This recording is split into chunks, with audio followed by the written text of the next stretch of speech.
little son, little son.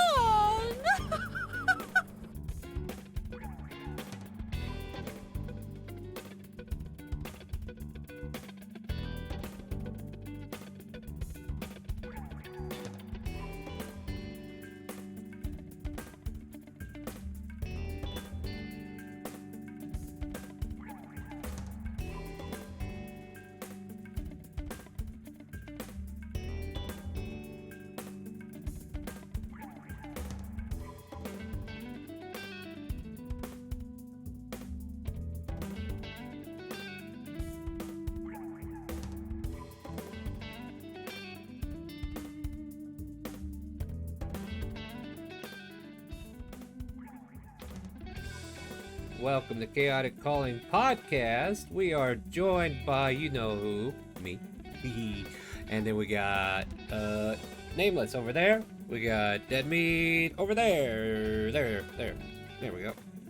And we're going to be talking about all kinds of stuff today, right? That's right. City building, preferably. But yeah. Yeah, we're going to be bouncing around, kind of, not bouncing around, but yeah, we're going to have lots to talk about. I'm just pulling up my little script here. I don't know where it went, but yeah, we're going to go first with kind of news that you have, Star, about the channel. I'm sure you have things that you're dying to talk about, people going through. Oh yeah, we got a lot of stuff coming up this week. I think you wanted a recap on some of the games, right? Yeah, exactly. A recap would be great if you would. I kind of got to thinking that this might also help me be prepared for whenever I come back to the games next week. Yeah, so on Monday, the group found a space station city in space. The Aurora needed some maintenance because they got into a dogfight. The Aurora took some serious hits this time around, but the stopover at the space station that was built into an asteroid. Our rogues like to rogue, and even though the crew is rich enough, they wanting to keep their skills at tip-top are itching to practice their trade. Unfortunately, these rogues are rogues from a different age, as modern technology that's used to track thievery in shops stops one of our rogues caught stealing a bag of seeds. However, Charlie manages to monkey swing around good old our furball friend. Good lordy, I wrote down wrong names here for some reason. And they managed to get around their teammates and explore other shops nearby and managed to pilfer a couple things. Kunai, however, was sent to pay a fine, had to wash his hands of all the bad luck, paid 150 gold for a 25-cent bag of seeds. That was Monday, and hopefully Cookie will be feeling much better. I think he is feeling much better. We had him Wednesday, right? But hopefully everybody's getting over their sickness. We can have a full team.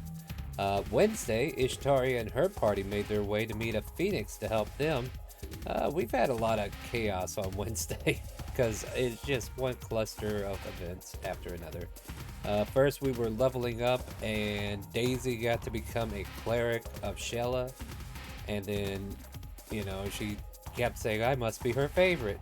And Ishtaria's like, Shella doesn't play favorites. And then eventually we go meet the Phoenix, and the Phoenix wanted something for their information, and somehow Daisy gave up the holy symbol in order to use Shella's magic. And I'm like, yeah, you're her favorite, and then you do that. Okay, great. So but we were then forced to fight the Phoenix to get all the information. The Phoenix turns into an egg. Our druid tries to protect the egg, got burned for it because it was still in the cooling process, phoenixes and all. And then eventually the egg cools and Daisy takes possession of it. And Ishtaria, comes to the realization that she must die now. Not because she wants to kill her friend, but in order to make events happen. The one who attunes to the egg must sacrifice themselves in order for the greater good to come forth. So basically, there was a lot of video references, I felt like, in Wednesday's game. We had Quantum Leap, we had Harry Potter a couple times, we had The Matrix a few times. It's been a roller coaster of events. And Friday, we were protecting the retreat. We were still, Yancey was feeling somewhat better. Hero had told you guys that he'd meet up with you the next day if you guys wanted to join him on his trip back to Ivanera.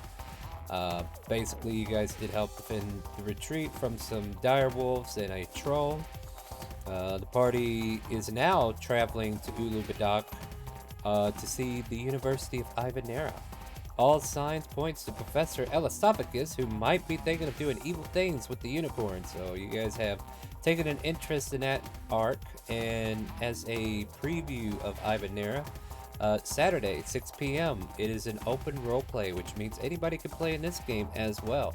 And it's going to be a school setup known as Ivanera. So if you guys want to become students in the illustrious university, college, whatever you want to consider it, it is an advanced career advancing school that kind of like trains adventurers so that they don't die day one once they start adventuring, you know? So look forward to that. 6 p.m. We will do some sorting kind of things like Hogwarts in a way. Give you a description of all the houses. You guys will start thinking about where your character belongs in that format, and it'll be a grand time. And I believe you have a teacher who's going to help the homeroom teacher, right? Yeah. Oh, yeah. So I'm excited about that. I am. Yeah, we still got some fleshing to do, like fleshing out some ideals, but I'm looking forward to it as well. And definitely, we're just going to be super active, guys. So if you're going to get them channel points, or if you're going to be supporting the stream, you know what you need to do. Tune in, and we'll see you there. But That's yeah, exactly right. that's the recap at Chaotic Calling. Back to you. Yeah. Yeah. So, what about you, Deadmeat? News from the world or just news from the channel? News from your channel and kind of the games that you did this week Games I did and how this they week. went. Yeah, how they went. Or did you do? I did one at least. Ah, I've actually. Can I count the games I'm a player in? yeah, Yeah, for sure. absolutely. Okay. So let's go ahead and start with Monday. Monday is my IRL game with a couple friends. Ooh. We kept going. One of us decided to go on a solo fight to fight their brother in a gladiatorial arena to the death. Uh-huh. We were going to make it con, me being a wizard and a cleric slash soul sorcerer, to basically try and scam a lot of people out of their money, basically saying, hey, this person won't last a minute with this person. Mhm. If he lasts a minute, I get a lot of money. If not, then or something like that.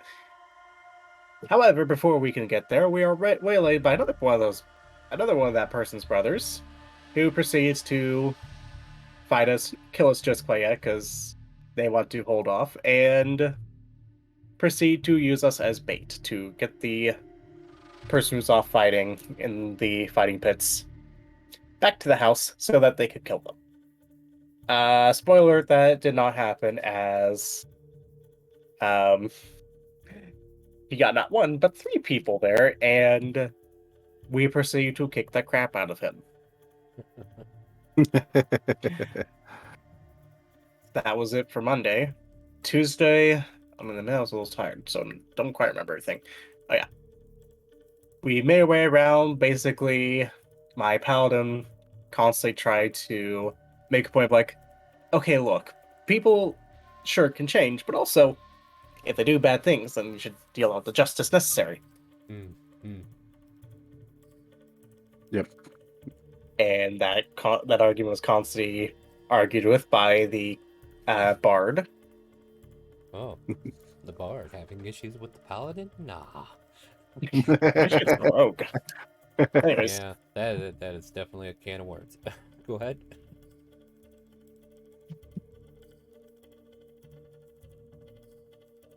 I don't think I did the one game that week.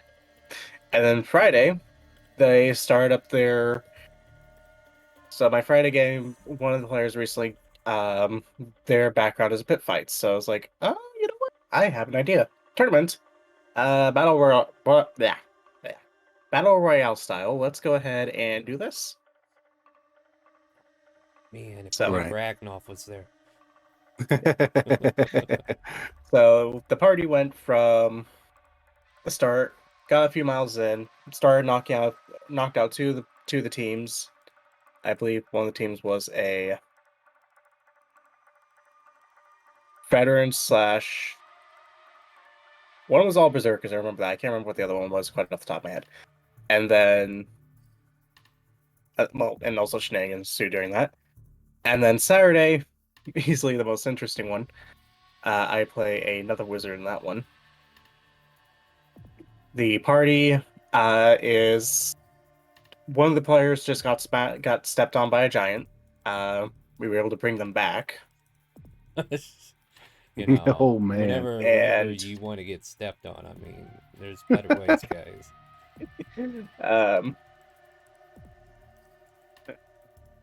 However, before we could bring them back, we had to fight basically ghosts and a beholder.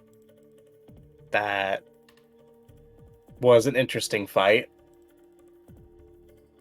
to which we narrowly lived, and then later, suspicions about another player came up or not a player, but a character came up that is now causing my character to now sleep in the trees. Oh no. Because she does not want to wake up with her throat slit. Gotta Oh, love it when man. the rogues go rogue, right? They aren't even a rogue. Ah, that's even worse.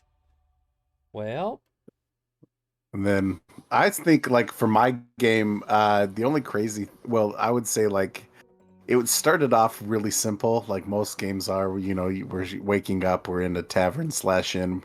They were at the current moving point of going from point A to point B in traveling. And so I was just like, oh, this might be a good time to introduce something from a character's backstory that's in this area. And so I was just like, I did a little like sprinkle of salt on the right. steak just to give it just enough flavor, right?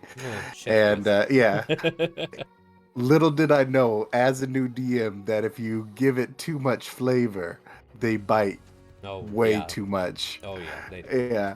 Yeah.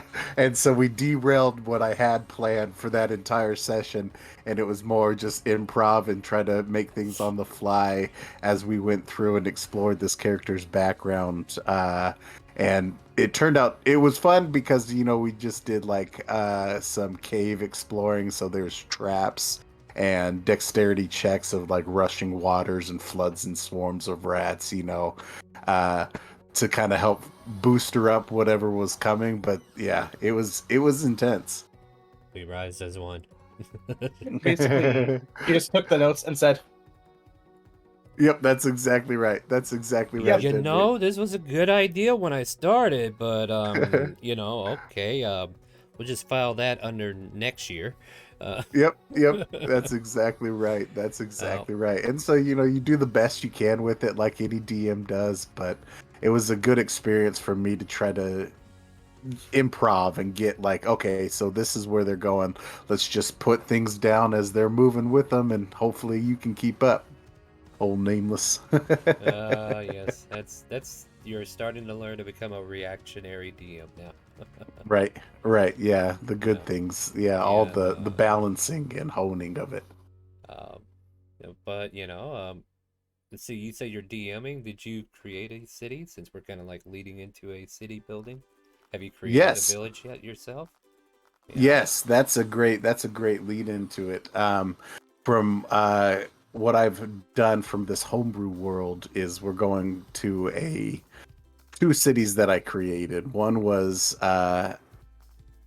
just we're gonna plant this city here because I need them to not take watches and be a little more relaxed, and we can move on, and I can maybe tie in a couple of these like needs that they have for like potions or maybe better equipment coming up with for a fight. Mm-hmm. So I was like, boom, city right here, plop. And so, that was fun. And one of the things we'll talk about in this segment is random city generators. And I use one of those on there. And we'll talk about those.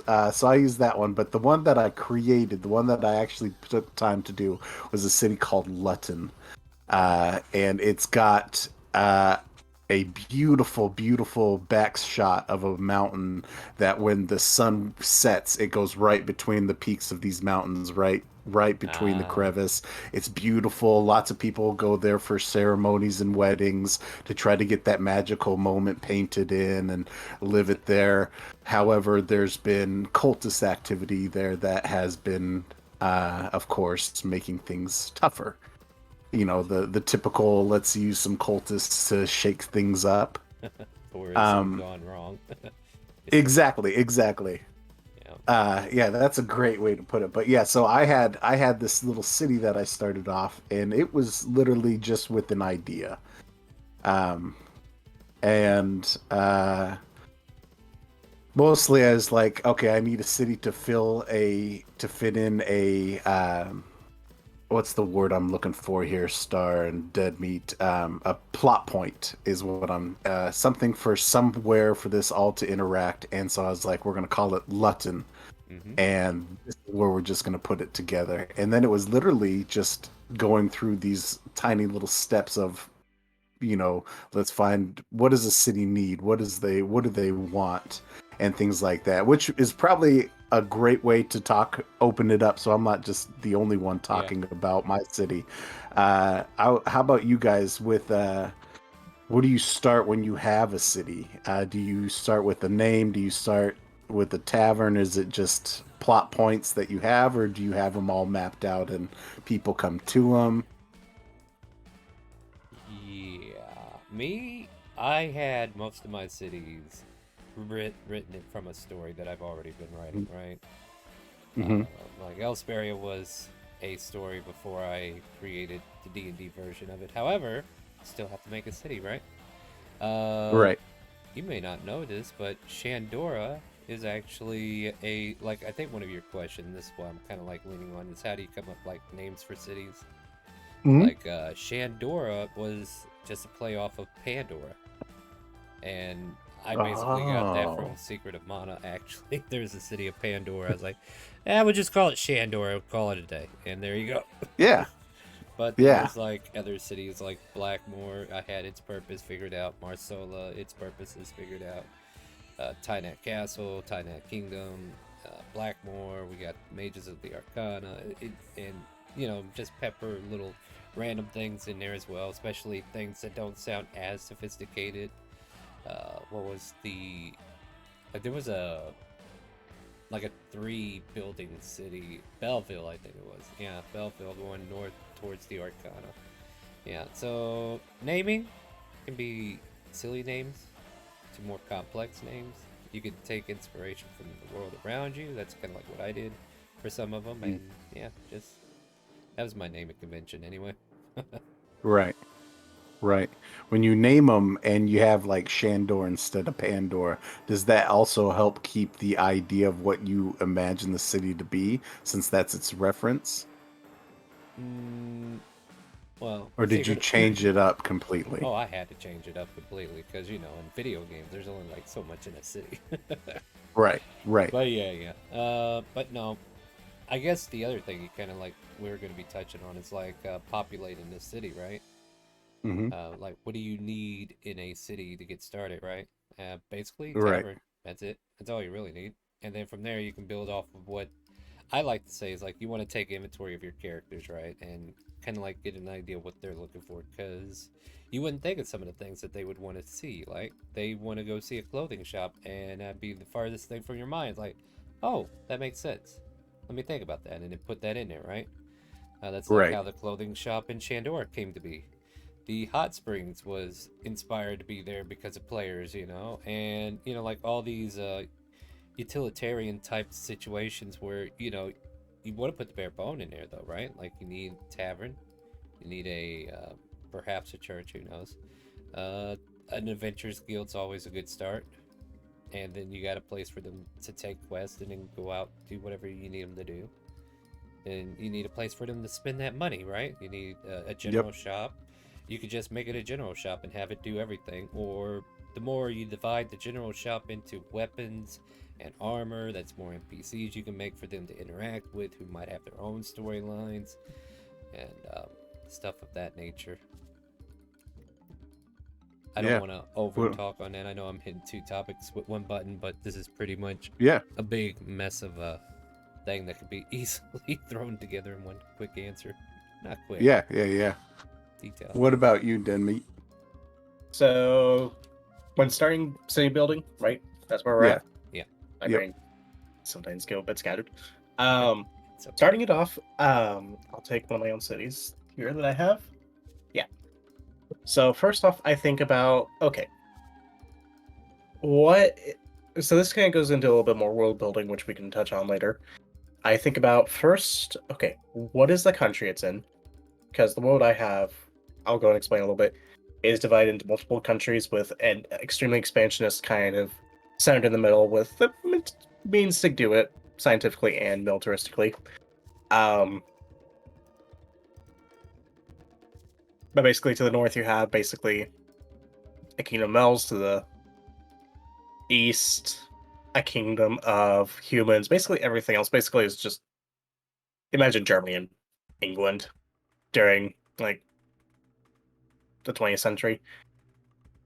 Yes, I'm not going to get too far into that. But That's basically, I right. think of okay, where is it at first? What is the general population? And then any notable features? What's the culture of it? Um, and when it comes to naming too, like I have a bit of a different thing. Like I'll just sometimes think of random words like that come to my head. Other times I'll think of like, what's an object? Curtain. How can I make that curtain? Screw it, why not? Mhm. And other times Right. I will just scour other languages. Uh, let me go ahead and zoom in on this map a bit. For example, I just scoured the Latin language. Sometimes I'll do it to German. Sometimes I'll do it to French. Actually, no, I never done that. Actually, no, I have done that. Well, the French. No. No, just kidding. I'm just kidding. We always want to know, uh, are you French? No. yeah. Are you French? Anyway. Little phasmophobia reference out there for you guys. That's really good. Okay, so yeah, when you're naming cities and stuff like that, you're going through different ways to make them. I don't want to say like. Okay, so I guess it's better than having a naming convention like a random name generator where you get these crazy like elaborate unpronounceable names, which I've seen in the past compared to what you guys are being able to do. Like, yes, Pandora, let's make it Shandora. What's potato in German? You know, Kartoffel. Kartoffel. Boom. That's a way better name than this name that has no meaning, no rhyme or reason to it. I like that a lot. Yeah, okay. And what about reskinning from other sources for cities? Have you ever had a city where you're just like, I'm going to take this city that I saw in this media, maybe it was an anime or something like that, and basically copy pasta and try to work that into your campaign? I don't think I've actually ever had the need for that because, like, I don't know, like, cities aren't something I would want to copy anyway. Hmm. I have this mainstream phobia, I guess. Like, I don't want to make my stuff look mainstream. So, like, if it's out there in the media, I'll try not to do that. But don't get me wrong, I do get inspired by certain things. Right. Well, honestly, I have to back up a second because in the near future, I will have to attempt to do that to an extent. So yeah, I would say anime might be an option too, Hmm. because we're kind of like in Outlaw Star universe in part of the Spelljammer thing that we put together. Right. Right. And I have already introduced the players with a destination to Haifong, which is a actual place in Outlaw Star universe. So I might be I'm not going to go into deep detail like the exact city they went to or anything, but it's definitely going to be influenced by that more or less. Like I don't feel like copy pasta is necessarily the way to go because at the same time you don't want to put all that information out there and you only use a little bit of it, you know. because then it's Right. like you over prepped again, and nobody wanted to know that anyway. So it's like, Right. just make sure you got the meat and potatoes there, and that's enough for everybody usually. And if you need to add more, then stick around for dessert. I like that. All right, Deadmeat, did you have anything to say on that? Yeah. I do have a little bit. So the first thing I would say on just copy pasting from other sources, like I'll go ahead and like other D&D source books or anything else like that. There's two problem. I see two potentially problems with that. One is that oh god, I just lost my train of thought. Choo choo. Two potential problems with it. Yeah, oh yeah. Two of them. One is that it might be a little bit too recognizable. It's like, oh, yay, this city. Right. Right. Right. And they can either set false expectations, or it's just like, okay, it could have been a bit more original. There's also the potential issue of like morally and legal issues, Right. or ethical and legal issues, but that's not too much of a problem if you're doing this on a, small. In-house. You're not going to publish Yeah. anything. Right. So, Right. I know for me, I took, I don't know if anyone's watched the anime Castlevania. There's one city yeah. in there that has a bunch of cultists living in it. And that's where I got the idea for Glutton, is I changed the name of the city, Okay, I see and where I that is. basically took it and just like said, okay, we're going to change a bunch of the names and things like that, but we're going to basically keep that skeleton structure and place it right here in this map. Because I wanted, like, when I watched it, I was like, that is such a cool concept. What could that do to players? What would players do in this environment? And that's what inspired me to do that, like, reskinning from something. Mm. Okay, but talking about cities. Okay, so we talked about naming them and everything, but how big is big enough for a city? What does a city need? What does a city want? Like, what's the difference for a hamlet to a village in what they're going to be like as a thing that should be a lively moving within or without the players always having to influence it, if that makes sense. I might have stumbled on my words there. Something that can be a lively thing without always having the players be the ones doing it, so it doesn't feel just like there's no There, motion. I think, like I was touching on it earlier, but the illusion that the city has more to offer should always be present, depending upon how big you want it. Like, that's the thing, Mm, right? Like, you don't need to come up with everything instantly. Like, you don't even know what's in the city. Like, how can you know? You'd have to actually investigate it. You have to actually go to each block and see what's what. Where's the residential area? Where's the, where's the ports? Where's like, what is the economy here? What is their import? What's their export?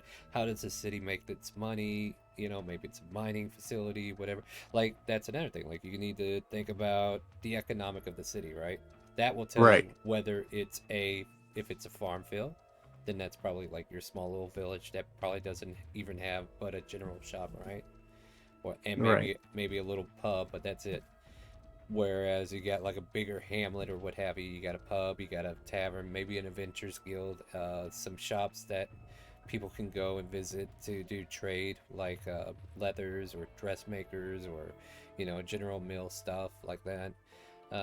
But once you realize the economics is more extreme, like this is an industrial city, like Blackmore.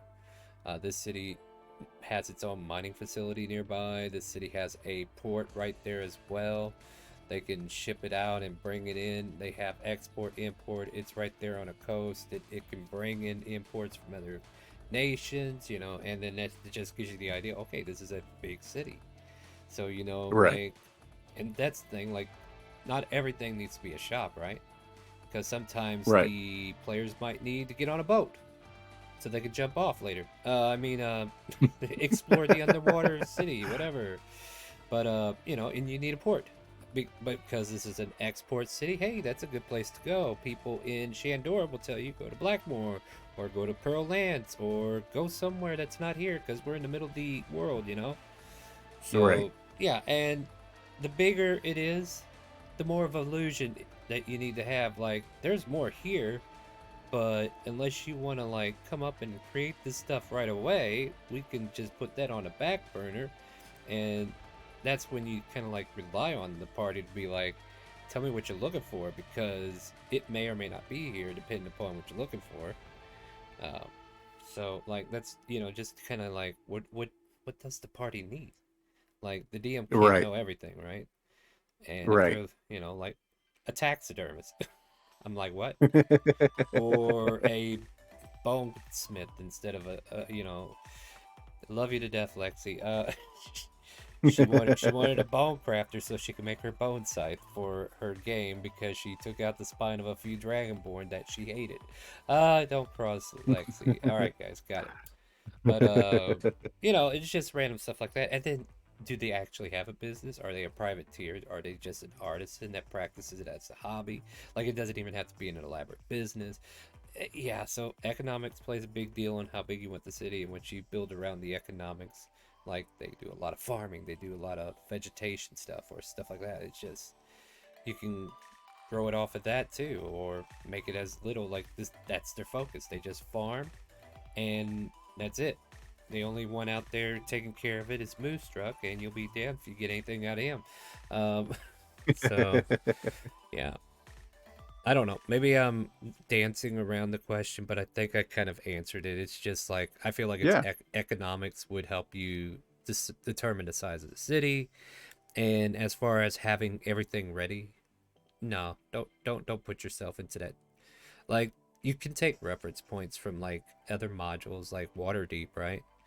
Waterdeep Right. has very, like, we got the books, and in case you need them, but you know, Waterdeep's got this big city set up, and I'm trying to base Time War kind of like around that skinning because it's supposed to be a metropolitan city and a, you know, like the main capital of Time War.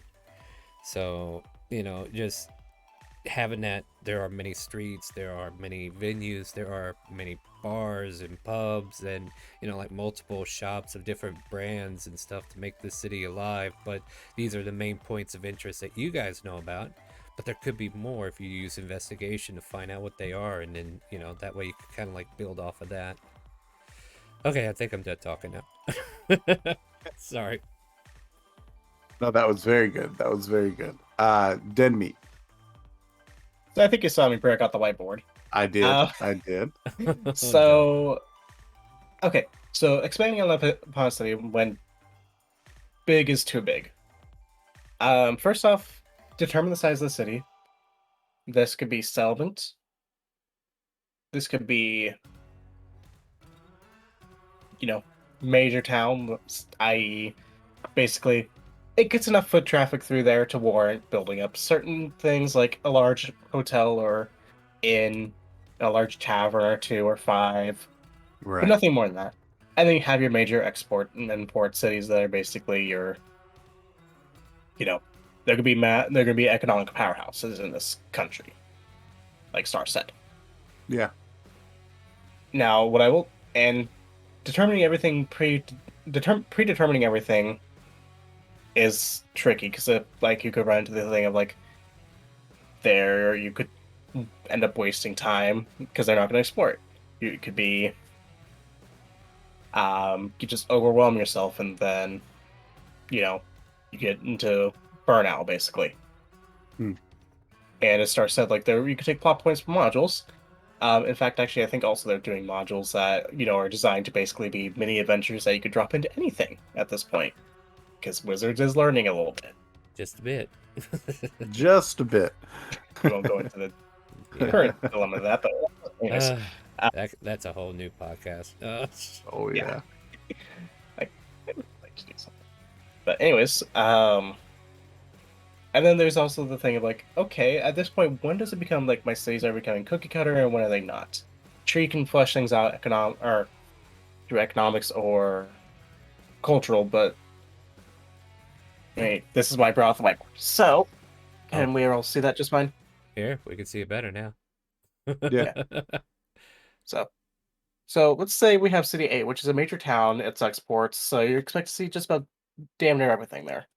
Right. You have option A, which is, or item A, which is like your um, general goods store. That's a requirement.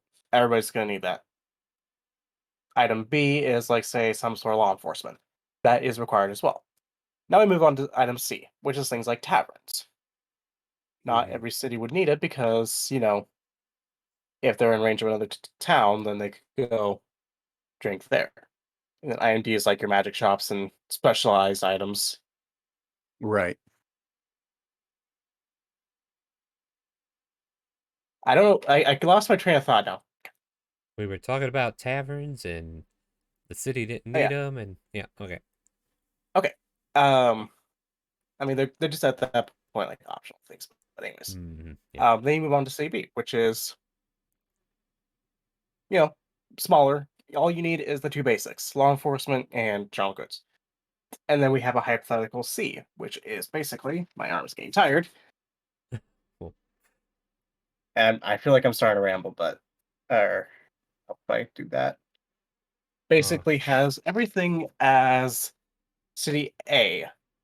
If all your major cities start doing that, where they all have the exact same thing, then it starts to be a little cookie cutter. I think we get where I'm going with that. Yeah. yeah. Yep.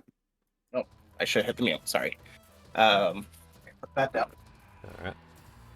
So I feel like I've missed the point entirely. Actually, No, I No, think I think I see it because like yeah, you're right, you're right. So city folks. A has 1, 2, and 3. Like the yeah. the main thing. Well, basically what you said was the law enforcement and what was the first object? So the main things Tavern. that a city needs is general goods stores, General Yeah, goods there things that you go. and citizens can go to buy and sell their stuff, right, and then and law law enforcement. enforcement to make sure Yeah, that and people aren't doing yeah, stupid yeah. things. So like those are like the things that would probably be in every city regardless. And then you could Yeah, sprinkle in different various shops. But then again, like the big city is going to have pretty much everything in that aspect. But the littler cities, I see that. Yeah, like the littler cities might not have as much of that kind of format. So you wouldn't yeah, find a good pub or a tavern for bards to have a place to get their free meal because they're cheaters in this game. You know they aren't. Mm. But yeah, Okay, no, yeah. that's pretty good. Yeah, I Noble. like that a lot. What's going on, Ren? So the I think it's interesting as well, just so you can avoid kind of that cookie cutter shape, because it's not like every city's gonna have the same thing, like you were saying.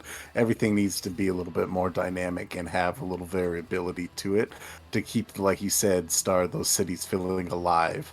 Hmm. Um, and I guess yeah, that's perfect for, how big is too big and do we need to supersize it, and what kind of shops would you guys include in a supersized city if you were going to go through like the capital of a kingdom that has things? Would there be any specialty random? This is just a question I have for you guys that All just right. popped into my head.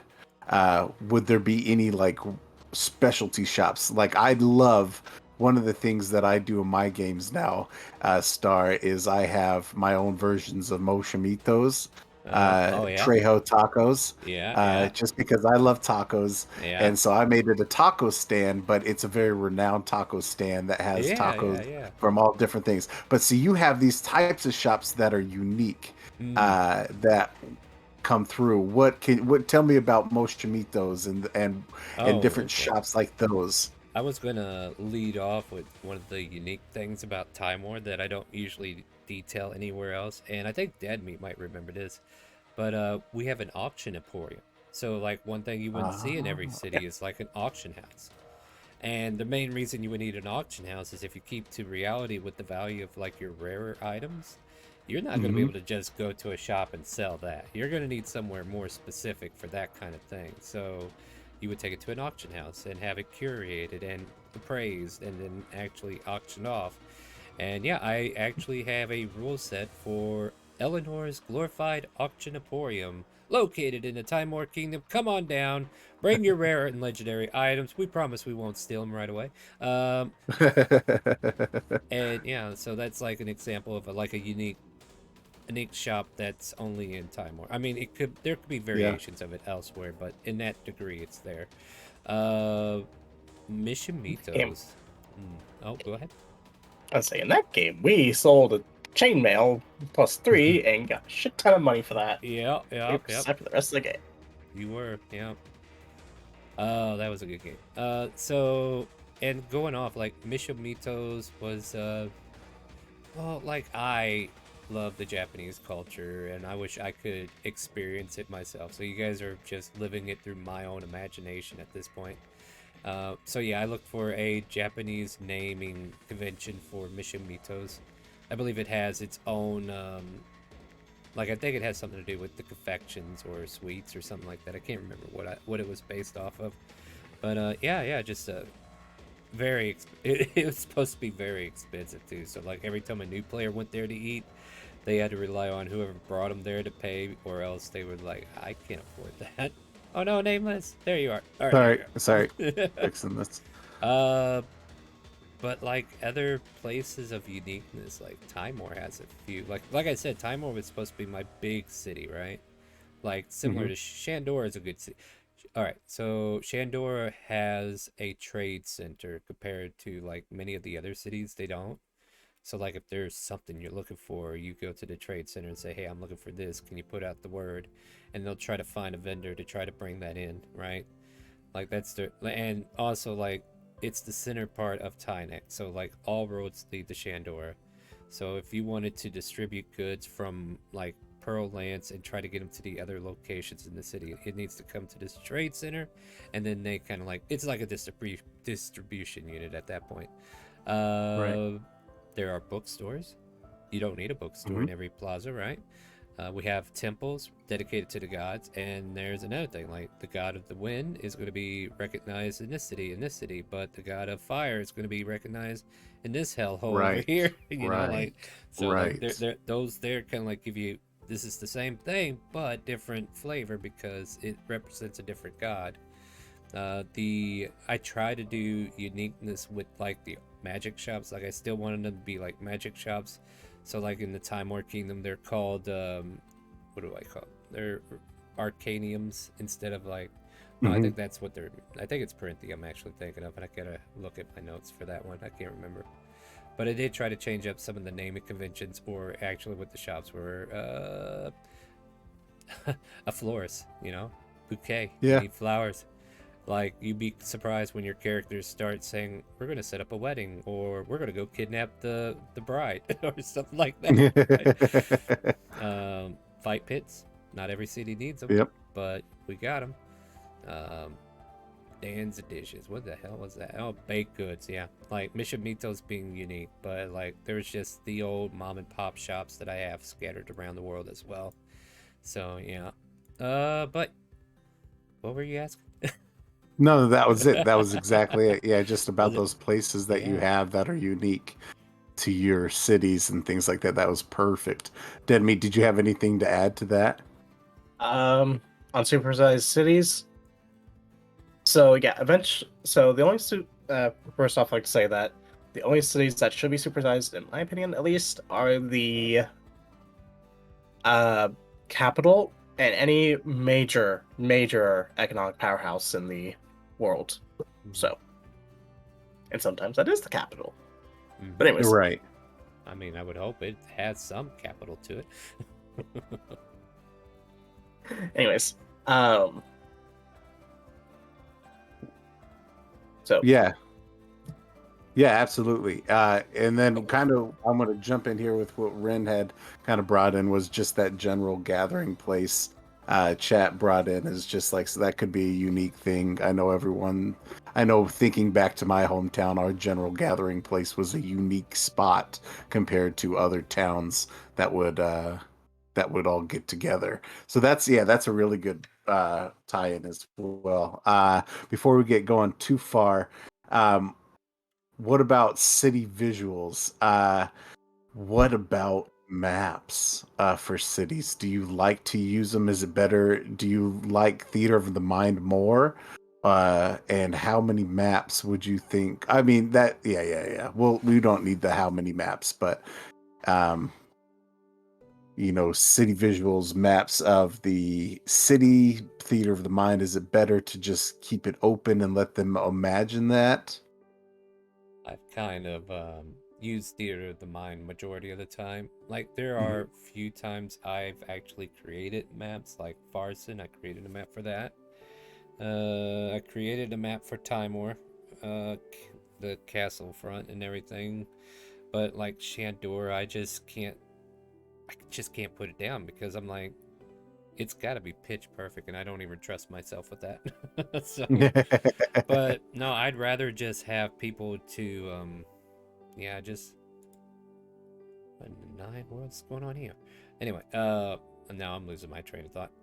But yeah, just I prefer Theater of the Mind, and I just use a simple, basic town map that's in the Roll20 thing that I have already to make it You're right. easy because it just needs to kind of like represent what's going on. And I think if you just represent what's going on more than just spending your hours toiling away trying to detail every little thing down on a map, you'll just save yourself so much more sanity. At least for me, that's just how I work. Some people, they need to scratch that itch.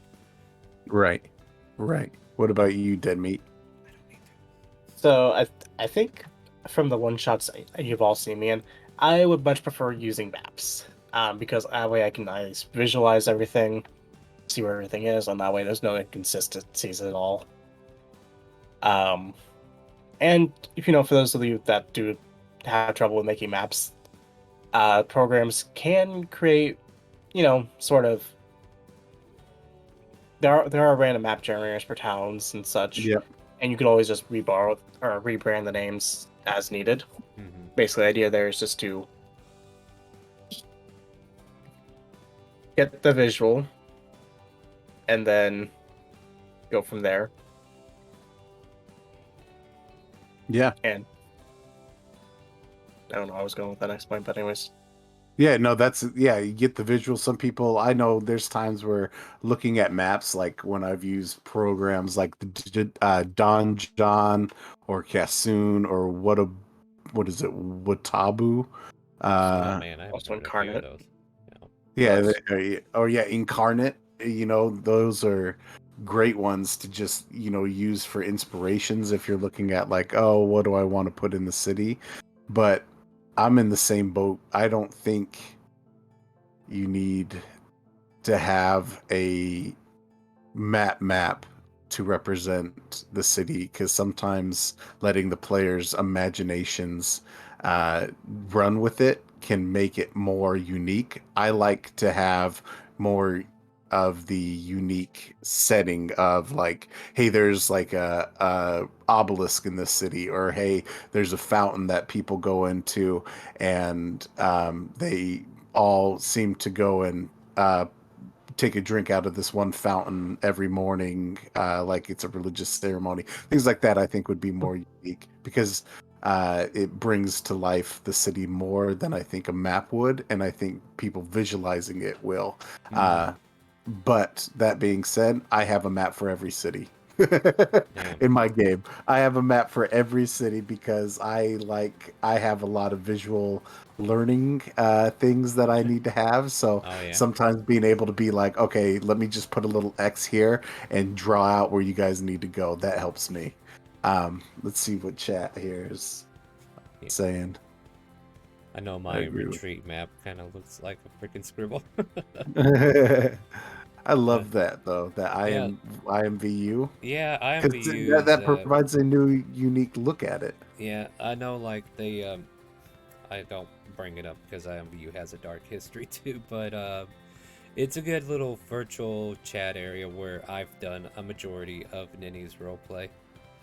So like all of her roleplay is kind of like inspired what I've done there with that. So Right. and I figured that'd be a great way to bring the retreat to life is show you what it actually looks like. Right. And I think a lot of people, like Rin was saying, like there's a lot of visual people out there that Mm, play this game, and so having just something simple like that can help them piece things together or keep it in reference. It hmm. sounds like is what Rin was saying, and so for people that are visual learners, that could be a helpful thing for them, even though it might not be, aesthetically pleasing, or like you said, it's just that kind of like, this is what the inside looks like, this is what the outside looks like. Even having that is a lot. Um, all right. Well, I think that's really good. Okay, my big question for you guys are random settlement generators. Uh, how often do you use them? Are they things that are used often for your campaigns, or Star? I know you said that a lot of your cities are pre-written from that time, so I don't see you Yeah. using random settlement generators as much. No, I don't. No.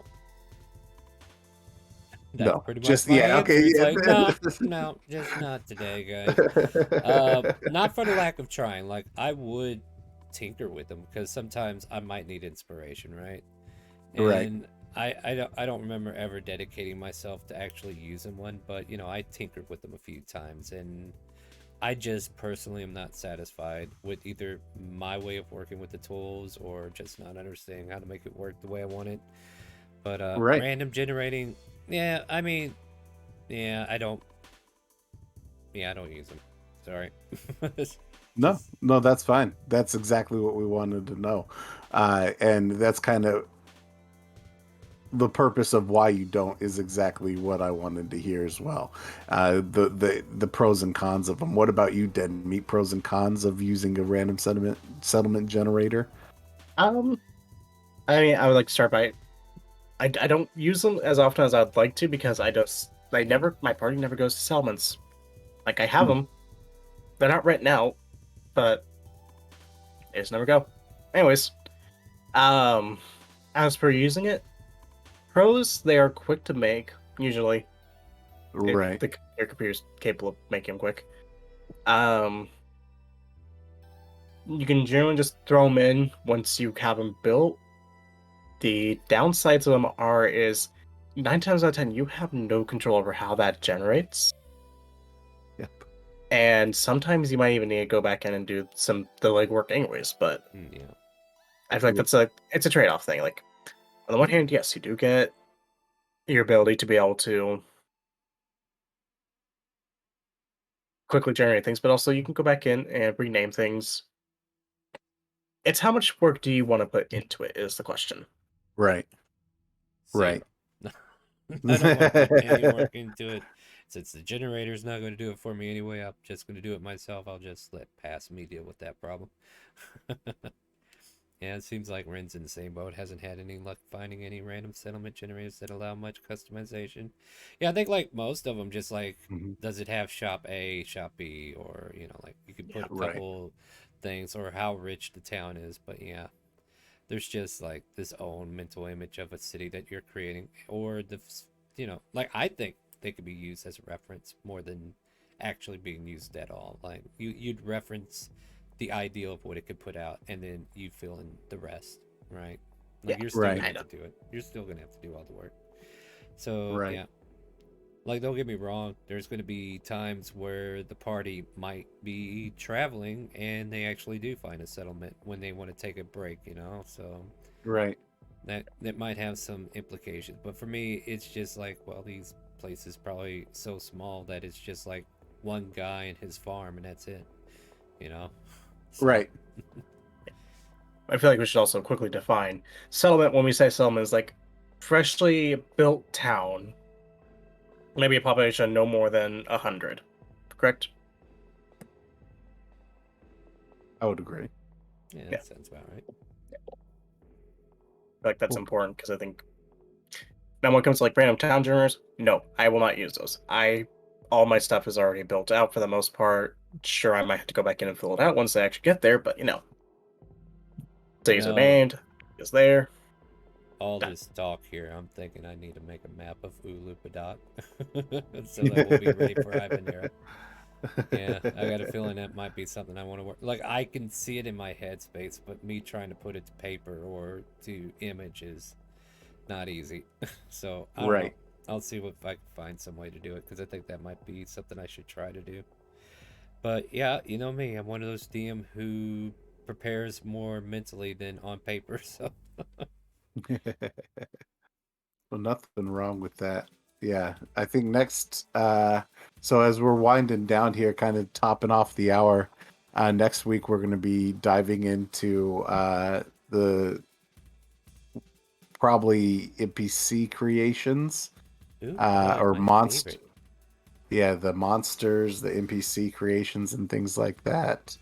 Um, Mm. yeah, this will be fun. I think this will be one that a lot of people will find interesting and really enjoy talking about.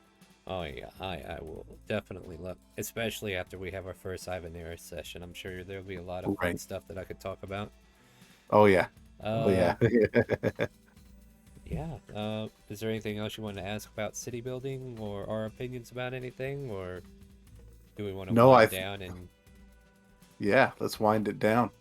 All right. So yeah, if you guys are out there and checking out the stream, we appreciate having you here.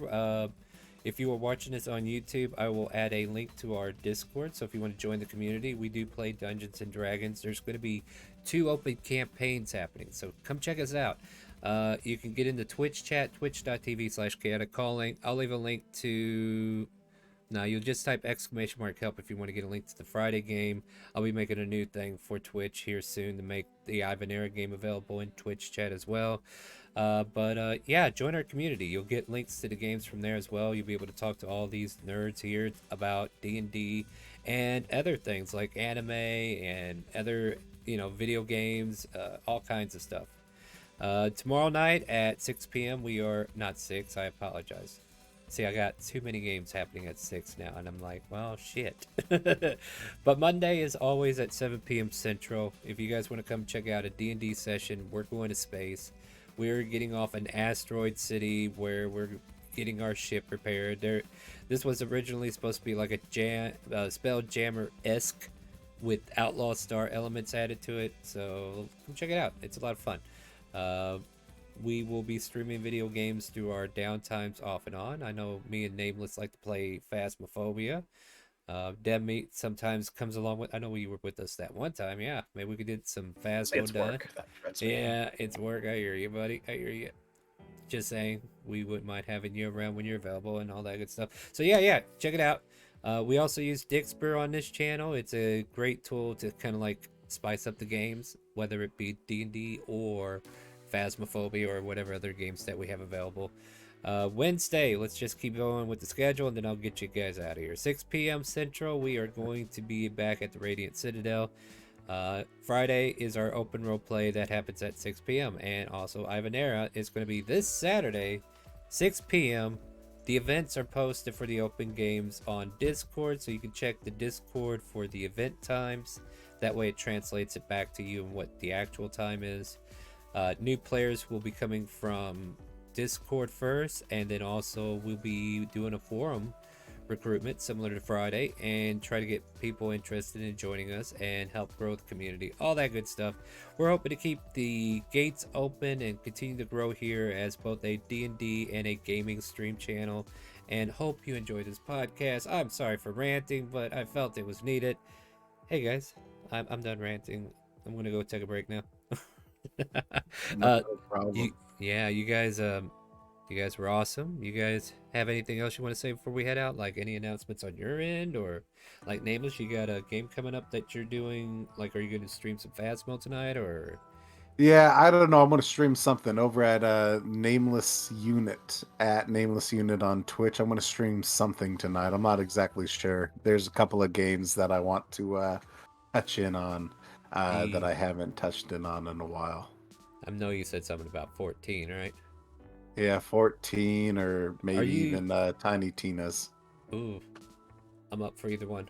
I can help you out Yeah, in there either we one go. there. Yeah. Demi, you got anything happening this week that you want to announce, or? That I do on the social media or Twitch? No. All right. Well, I wanted to include you. But yeah, I think that's it, right? Soon. So hey, Yeah, that'll be it. that's the stream. Thanks for joining our little podcast here, and hope you enjoyed the whiteboard with Deadmeat. See you tomorrow night, if not later on tonight. Say goodnight to Twitch, Facebook, YouTube, and wherever else we wind up posting, guys. Good night, y'all.